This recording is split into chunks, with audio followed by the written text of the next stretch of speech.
Hello again. Yes, I've made a part 3 because some of you asked for it and I was bored because a bitch has no social life. Anyways, as always, these are just my opinions. If you get triggered, go outside and be one with nature before blowing up my comment section. TXT had an amazing debut. Obviously a majority of their hype comes from being from big hit, but the whole album slaps and the boys are very talented. I hate that people are trying to connect BTS and TXT when they are two separate groups with extremely separate concepts. Stray Kids, a tease. G-Idol and Luna will be the powerhouses of 4th generation K-pop. They've showed their talent and have already amassed large fandoms despite their short time as idols.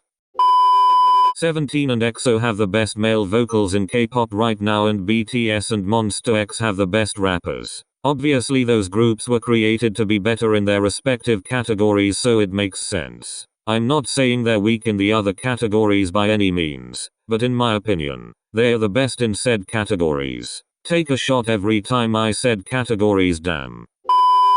BTS did pave the way. I mean this by saying that they helped normalize K-pop in the Western music industry. Their appearance at the American and Billboard Music Awards shows forced Westerners to look at K-pop in a different way and respect the artists a bit more. However, other groups that are being recognized did pave their own way to that spot. I'm not trying to negate their hard work, because they earned that recognition. All I'm saying is that BTS helped Western news stations and award shows realize just how big K-pop is becoming. So they started inviting and nominating other groups.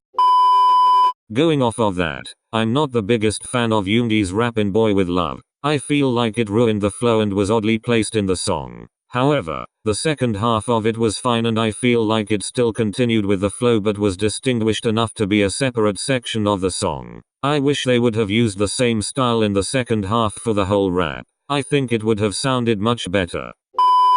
I know this is old, but I'm honestly disappointed in SM with WeiV's debut. Like, I was so hyped, but then I realized they just debuted with a Chinese version of Regular. I was kind of expecting the song in their little introduction video. Just something different and unique for them. I think the idea of a Chinese subunit is great, considering how NCT was designed to appeal to everyone around the world. But I think SM is squandering their opportunity here. Japanese debuts slap, yet they get almost no hype. I don't know if I've heard a bad Japanese debut song. They're all amazing. I know it's a different language, but most K-pop stans don't understand Korean either, so what's the difference? Not to mention that extra work these groups have to put in to sing an entire song in a language a majority of them don't know. And Japanese isn't an easy language to learn. Trust me, I tried during my middle school anime phase. The whole EXO versus BTS debate is stupid. Both groups are very talented and successful. As an army L, both fandoms are wrong for provoking the other and stirring shit up. But we need to realize that a few dumbasses don't equate to the whole fandom. Like Tae and Baekhyun are literally best friends. Once we learn to ignore the stupidity and focus on appreciating our faves without putting the other down, we will all be happier.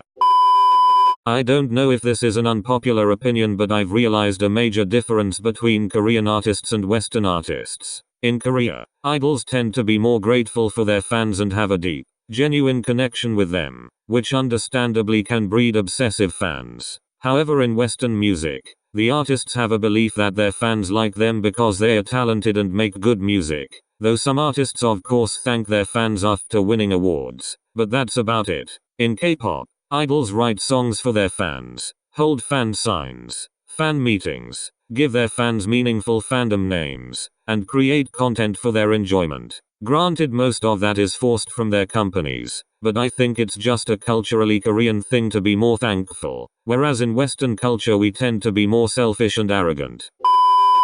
Aegyo is cringe. Period. Some idols aren't bad at it, but the idea that fans want their adult idols to act like 5-year-olds is extremely weird. Like, look at my girl Jeong Yeon. She literally feels embarrassed after doing this. Y'all are wildin'.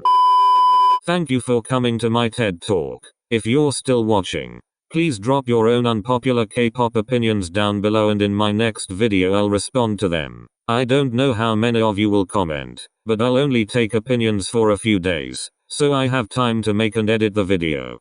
Thank you for watching. Remember, be kind to each other and respect everyone's opinions. Dream, dream. Oh, oh, oh, oh.